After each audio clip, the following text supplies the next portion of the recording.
अभी हमारे बगल में तन्या चक्रवर्ती बैठी हुई हैं और भोजपुरी में लेकर हम बात करेंगे। भोजपुरी की बहुत बढ़िया अदाकारा हैं और पवन सिंह का टैटू बनवाई हैं, तब से काफ़ी सुर्खियों में बनी रहती हैं।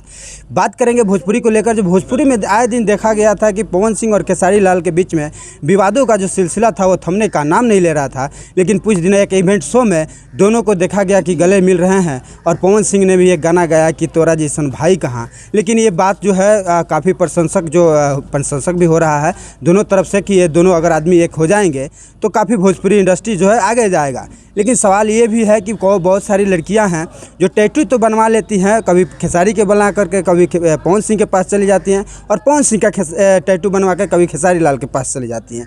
उन लड़कियों का क्या होगा, बहुत बड़ी बात है।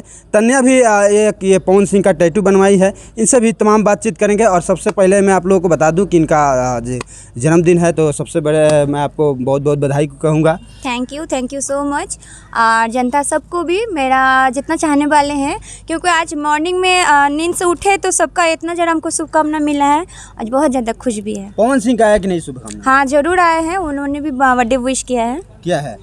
अच्छा, क्या कहिएगा, ये जब से दोनों भाई मिले हुए हैं, ऐसे तो कहा जाता था कि दोनों दुश्मन हुआ करते थे। दोनों को जो फैन फॉलोइंग था काफ़ी आपस में भिड़ जाते थे, अब दोनों एक हो गए हैं। क्या कहिएगा तन्या?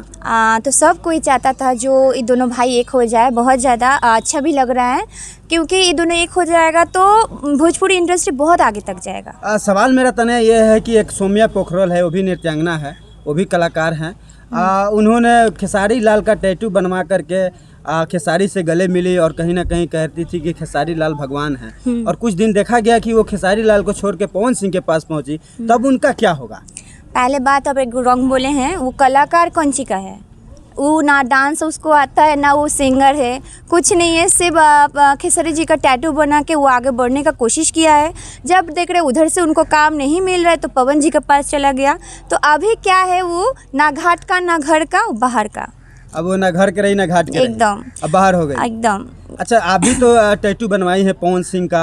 आप भी कह रहे थे कि हम पवन सिंह के दीवानी हूँ, पवन सिंह को भगवान मानते हैं। जरूर, अभी भी बोल रहे हैं हम पवन जी को भगवान मानते हैं। क्यों नहीं बोलेंगे?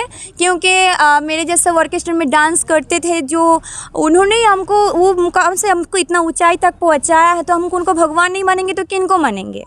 अच्छा तन्या, जो आपका सफ़र है, एक पहले आप नृत्यांगना करती थी, ऑर्केस्ट्रा में डांस करती थी, अब बड़े बड़े मंच मिलने लगा है, कैसा लगता है? बहुत ज़्यादा अच्छा लगता है। और बिहार से इतना हमको प्यार मिल रहा है, इसमें तो बहुत ज़्यादा खुश है।